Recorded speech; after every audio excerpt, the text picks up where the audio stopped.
মাননীয় নরেন্দ্র মোদী হিন্দুদের সামনে চোখে ধুলো দিতে গিয়ে ধরা পড়ে গেলেন।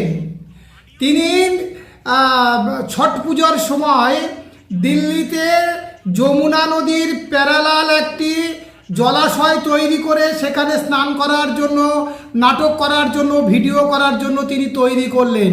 তিনি কি করলেন, প্যারালাল একটা কৃত্রিম জলাশয় তৈরি করে তাতে ঘাট বাঁধিয়ে পিউরিফাইং পানীয় জল সেখানে ঢেলে দিয়ে এক নতুন একটা যমুনা তৈরি করেছেন তিনি স্নান করার জন্য, হিন্দুত্বের তাস খেলার জন্য, নাটক করার জন্য তিনি এই কাজটা করেছেন। তার দাদার অন্ধ ভক্তরা এখন আপনারা কি বলবেন? বিহারের তো অবস্থা খারাপ, এই অবস্থাতে যা হবে।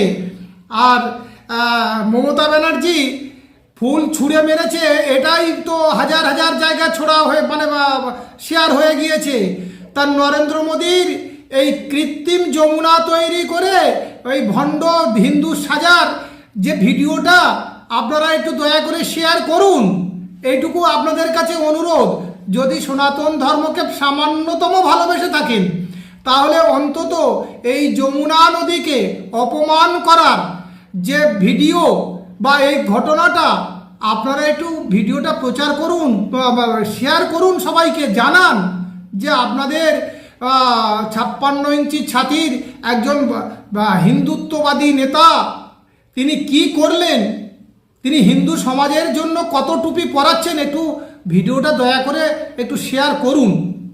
হ্যাঁ, আপনারা কিছু আদায় করে নেওয়ার জন্য কোনো নেই, শুধু তাদের নামে জয়ধ্বনি করা হচ্ছে।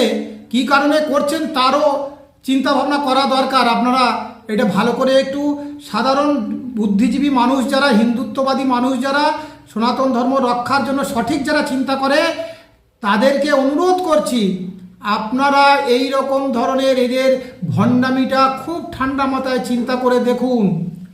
আমাদের কেউ নেই, সনাতন ধর্ম রক্ষা করার জন্য কোনো রাজনৈতিক দল নেই। আপনাদের নিজেদের শক্তিশালী হয়ে নিজেদের লড়াই নিজেদের লড়তে হবে, নিজেদের দাবি নিজেদের আদায় করে নিতে হবে। এটাই হচ্ছে 1 নম্বর কথা।